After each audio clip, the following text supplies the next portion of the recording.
வடக்கன்ஸ் முக்கியமா பீகார்ல இருந்து தமிழ்நாட்டுக்கு வேலை வாய்ப்புகளை தேடி வரும் மக்களுடைய எண்ணிக்கை அதிகரிச்சுட்டே வருது. அவர்களுடைய வருகை மேலும் அதிகரிச்சுட்டு தான் இருக்க போகுது. இது நாம் தமிழர் கட்சியோ இல்ல தமிழக வெற்றி கழகம் ஆட்சிக்கு வந்தாலும் மாத்த முடியாது. இவர் வந்தா தேங்க்ஸ் டு டிராவிடியன் பார்ட்டிஸ். இன்னைக்கு தமிழ்நாடு கல்வி, பொருளாதார வளர்ச்சி, இன்ஃப்ராஸ்ட்ரக்சர் மற்றும் விமன் எம்பவர்மெண்ட்ல முதன்மை பெற்றிருக்கு. கல்வியும் பொருளாதாரமும் வளர வளர பாப்புலேஷன் growth ரேட் டிக்ளைன் ஆக ஆரம்பிச்சிடும்.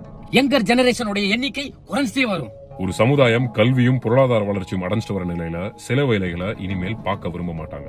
எகனாமியை மெயின்டைன் பண்ணணும்னா நிறைய பிசினஸ் நடக்கணும். அதுக்கு லேபர் ஃபோர்ஸ் வேணும். ஒரு சைடுல பயங்கர வளர்ச்சி ஆயிட்டு வரும், இன்னொரு சைடுல பாப்புலேஷன் growth ரேட் குறைஞ்சிட்டு வரும்.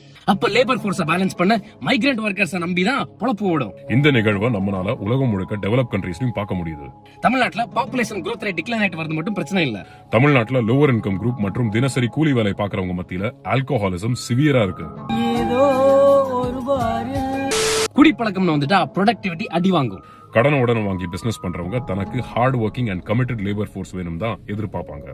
வடக்கேந்தா உடைக்கிறான்னு கண்ண மூடிட்டு எம்ப்ளாய் பண்ணிடுவாங்க இந்த பிசினஸ் ஓனர்ஸ். தமிழ்நாடுடைய பாப்புலேஷன் growth ரேட் டிக்ளைன் ஆயிட்டு வருது. இதை மைக்ரண்ட் பாப்புலேஷன் வச்சு தான் ஆஃப்செட் பண்ணுவாங்க. இது ஸ்டேட் கவர்மெண்ட் திட்டமிட்டு தான் செயல்படுத்துது. இது demographic economics and development economics படிக்கிறவங்களுக்கு நல்லாவே புரியும். இதுக்கு நீங்க ஏதாவது சொல்யூஷன் வச்சிருக்கீங்கன்னா கமெண்ட் பண்ணுங்க.